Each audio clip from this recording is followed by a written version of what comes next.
यो साइबर क्राइमसँग सम्बन्धित नियमित कार्यक्रम भएको कारण र यहाँले पटक पटक अनुरोध गर्दा पनि समय दिन नसकेको आज समसामयिक विषयमा बोलाउनु भयो, यसको लागि म धन्यवाद दिन चाहन्छु। यो 3 दिनको कार्यक्रममा पक्कै पनि यहाँ विज्ञहरूसँग सम्बन्धित विज्ञहरू, वाचकहरू सबैजना प्रशिक्षित हुनुहुनेछ। अब यो समय सन्दर्भ सूचना प्रविधिको युग छ।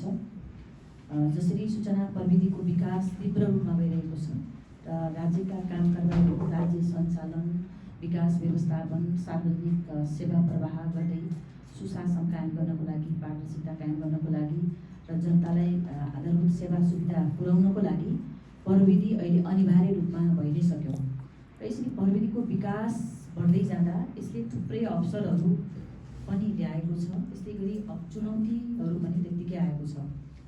यो अहिले साइबर सुरक्षामा देखिएका समस्याहरू, साइबर सुरक्षा भनेपछि हामीले मोबाइल, इन्टरनेट, कम्प्युटर, डाटाबेसदेखि लिएर नेटवर्किङदेखि लिएर यी सबै कुराहरूलाई हामीले सुरक्षित बनाउने, डिजिटल प्रणालीलाई सुरक्षित बनाउने र जसले गर्दा व्यक्तिको डाटामा सुरक्षा, व्यक्तिको गोपनीयताको सुरक्षा, व्यक्तिको पहिचानको सुरक्षा, राज्यको सुरक्षा र समग्रमा चाहिँ यो डाटा र अभिलेखको सुरक्षाका कुराहरू योभित्र पर्दछन्। र यो यसरी प्रविधिको विकास हुँदै जाँदा अहिले देखिएका घटनाहरू हामीले जिल्ला स्तरमा हेर्दै जाँदा पनि अपराधका घटनाहरू केसँग सम्बन्धित छन्, भोलि यहाँहरूले धेरै डिटेल रूपमा गर्नुहुनेछ। तर पनि यद्यपि हाम्रो जिल्लामा देखिएका साइबर अपराधका, किनभने सुरक्षासँगै अपराधका कुराहरू जोडिने भयो, साइबर अपराधका कुराहरू गर्दा अहिले गाली बेइज्जती, ह्याक चाहिँ फेक आइडीहरू बनाउने, लिङ्क सेयर गर्ने, होइन, ओटिपी कोडहरू मार्फत चाहिँ आर्थिक दुरुपयोगहरू गर्ने लगायतका यस्ता कुराहरू एकदमै बढी आइरहेको चाहिँ छ। र यो जमात कति छ भन्दाखेरि यो फेरि निरक्षर भएर होइन, यो प्रविधि चलाउन त साक्षर पनि हुनुपर्ने हुन्छ।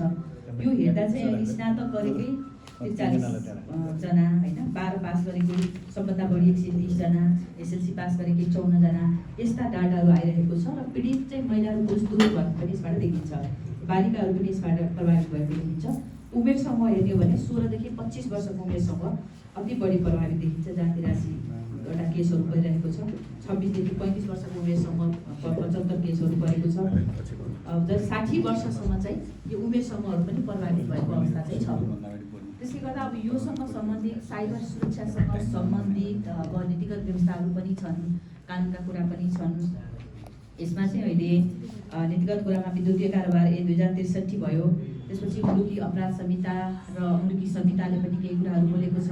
यो भनेको चाहिँ साइबरमा हुने जुन ठगी त हो नि, ठगी, चोरी, डाटाहरू नष्ट गर्ने कुराहरू यो भित्र पर्ने हुनाले योसँग सम्बन्धित नीति कानुनहरू, संस्थागत कुराहरू पनि छन्। संस्थागत हिसाबले सञ्चार मन्त्रालय, सञ्चार तथा सूचना प्रविधि मन्त्रालय र मातहतका विभागहरूले पनि काम गरिरहेको अवस्था छ।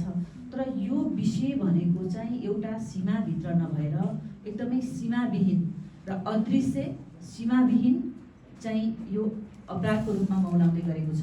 यो सबै कुराहरू फेरि हाम्रो हातमा पनि छैन। हामीले अहिले राज्य प्रणाली सञ्चालनको लागि, सेवा प्रवाहको लागि नयाँ नयाँ अवधारणाहरू अगाडि ल्याएका छौँ। हिजो नागरिकताबाट काम चल्थ्यो, अब हामी राष्ट्रिय परिचय पत्र भनिरहेका छौँ। त्यसै गरेर राहदानी, ई पासपोर्टका कुराहरू आए। अहिले राष्ट्रिय परिचय पत्र बनाउनको लागि सबै चाहिँ तपाईँको डिजिटल्ली सबै बायोमेट्रिकहरू लिने अवस्थाहरू भयो।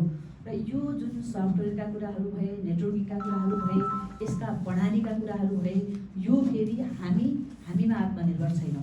हामीले बाहिर विकसित गरेका प्रविधिहरू र बाहिरको सेवा प्रदायकहरूबाट हायर गरेर हामीले हाम्रो सिस्टम चलाउनु पर्ने आवश्यकता हुँदा सबै कुराहरू हाम्रो कन्ट्रोलमा छैन। त्यसले गर्दा यसमा चाहिँ यति धेरै चुनौतीहरू पनि बढेको छ, अवसरहरू पनि त्यत्तिकै बढेको छ। त्यसले यो विषयमा अहिले हेर्दा चाहिँ हामीले अब जति सक्दो सेवा प्रवाहलाई प्रभावकारी बनाउने, सूचनाको प्रविधिलाई चाहिँ सबै सेवामा आबद्ध गर्दै जाने नेपाल सरकारको नीति भएको कारणले अब हामी डिजिटलबाट भाग्नुभन्दा पनि यसले सिर्जना गरेका चुनौतीहरूलाई कसरी समाधान गर्न सकिन्छ, आन्तरिक क्षमता कसरी बलियो बनाउन सकिन्छ, हामीले यो विषयमा अन्तर्राष्ट्रियमा हिसाबले पनि सन्धि सम्झौताहरू गरिरहेका घटनाहरू पनि छ। त्यसमा ती कुराहरूलाई हामीले कार्यान्वयन गराउने, हाम्रो नीतिलाई बलियो बनाउने, हाम्रा डाटाबेसहरू अभिलेख पद्धतिहरू बलियो बनाउने र अहिले धेरै जिल्ला स्तरमा अहिले हेरेका घटनाहरू हेर्दा चाहिँ यो चाहिँ तीनटा कुराबाट एउटा मानव, एउटा प्रकृति र एउटा प्रविधि भनिन्छ।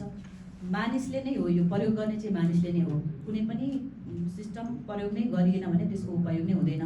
त्यसपछि प्राकृतिक कारणले पनि धेरै अभिलेखहरू, धेरै डाटाहरू नष्ट भएको अवस्था छ भने अर्को चाहिँ प्रविधिका कुराहरूले, प्रविधि हामीले भित्र आन्तरिक रूपमा प्रयोग गरेका प्रविधि र बाहिरबाट हायर गरेका प्रविधि, यी सबै कुराहरूमा प्रयोग हुने हुनाले यी तीनटा एजेन्टलाई चाहिँ सुमधुर बनाएर यसले पार्ने प्रभावहरूलाई हामीले सन्तुलन गर्नुपर्ने आवश्यकता छ।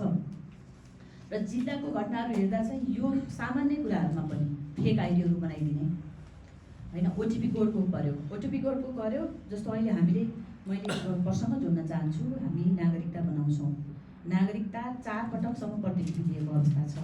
हामीले हाम्रो नागरिकताको फोटोकपी कहिले छोडेर हिँडिरहेका हुन्छौँ र मानौँ अभिलेख हामी बुझाउँछौँ प्रशासनमा, अरू कसैलाई कुनै प्रयोजनको लागि दिन्छौँ। कसै व्यक्तिले त्यही कुराहरूलाई लिएर उसले त्यो चाहिँ के भन्छ टेलिकममा गएर त्यसबाट चाहिँ अर्को सिम लिएर त्यो व्यक्तिको ओटिपी प्रयोग गरेर पनि आर्थिक अपराधहरू हुने गरेको अवस्था छ। भनेपछि हामी पहिला व्यक्ति सचेत हुनु पर्यो। हाम्रा पहिचानहरू, हाम्रा डकुमेन्टहरू पनि हामीले सुरक्षित गर्ने, हामीले चाहिँ इन्टरनेटको कसरी प्रयोग गर्ने, कसरी चाहिँ पासवर्डलाई कसरी सुरक्षित बनाउने होइन, यी धेरै कुराहरू पनि छन्। भने ब्याङ्किङ कारोबारहरू सबै अहिले अनलाइनबाट ब्याङ्किङ कारोबारहरू भइरहेको अवस्था छ। हामीले जानेर या नजानेर प्रयोग गरिरहेको अवस्था छौँ। सामान्य हामीले एन्टिभाइरसको प्रयोगलाई पनि सुरक्षित बनाउन सक्दैनौँ। यो पैसा पर्छ, ठिकै छ, चलि नै राखेको छ भनेर भनिरहेछौँ। धेरै कुराले हामीले प्रयोग गरेका कुराहरू, हामी फेसबुकको प्रयोग गर्छौँ, हामीले चाहिँ व्हाट्सएपको प्रयोग गरिरहेका छौँ, अहिले टिकटकका प्रयोगहरू भएका छन्। र यसमा सजिलै मान्छेले अर्को फेक आइडी बनाइदिने, त्यसलाई चाहिँ उसको गोपनीयता भङ्ग गर्ने, विभिन्न भिडियोहरू प्रदर्शन गर्ने, डर धाक धम्कीहरू देखाउने र यो चाहिँ यति पैसा दिएनौ भने त्यो चाहिँ सार्वजनिक गरिदिन्छु भन्ने लगायतले धेरैभन्दा धेरै पीडितहरू अहिले अनलाइन चाहिँ ठगीका गुनासाहरू पनि जिल्लामा त्यति छन्, साइबर अपराधका गुनासाहरू पनि त्यति छन्। फेरि यो जुन सामाजिक सञ्जालहरू भयो, हाम्रो फेसबुकहरू, व्हाट्सएप, भाइबरहरू, त्यसपछि टिकटकका कुराहरू चाहिँ छन्, यो फेरि सबै कुराहरू हाम्रो कन्ट्रोलभित्र पनि छैन। जस्तो टिकटकसम्म अहिले चाहिँ कन्ट्रोलमा आएको कुराहरू चाहिँ छ भने अरू चाहिँ जुन सामाजिक सञ्जालका कुराहरू चाहिँ छ त्यसलाई हामीले तत्कालै त्यस्ता सामाजिक सञ्जालमा आयो भनेर तत्कालै त्यसको सेन्सर गरिहाल्न सक्ने अवस्था छैन। त्यसको लागि हामीले विदेशी राष्ट्रहरूसँग समन्वय गर्नुपर्ने र हामीले हाम्रो नियमन पद्धतिमा ल्याउनुपर्ने कुराहरू चाहिँ छ। भनेपछि यी धेरै चुनौतीहरूका बावजुद पनि व्यक्तिलाई एकदमै सचेत बनाउने, धेरै जसो चाहिँ व्यक्ति नै ठगिएको अवस्था चाहिँ छ।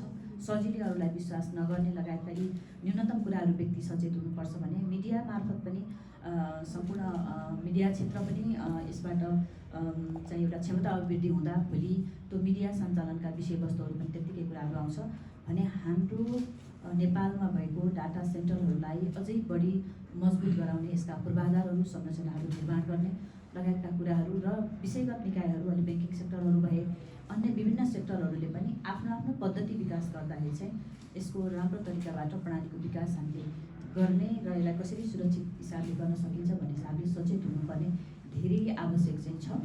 एकदमै समसामयिक विषय भयो, राज्यको लागि, व्यक्तिको लागि, समुदायको लागि, र यो समसामयिक विषयमा तालिमको आयोजना गर्नुभयो। यो 3 दिनको तालिम कार्यक्रमले धेरै विषयवस्तुहरू जानकारी गर्नको लागि, क्षमता विकासको लागि र हामीलाई हाम्रो दैनिक जीवनमा प्रयोग गर्नको लागि व्यवहारिक हुनेछ भन्ने हामीले अपेक्षा गर्दै यो कार्यक्रम राख्नुभएकोमा आयोजकलाई पनि म धन्यवाद ज्ञापन गर्दै यो अवसर दिनुभएकोमा आयोजक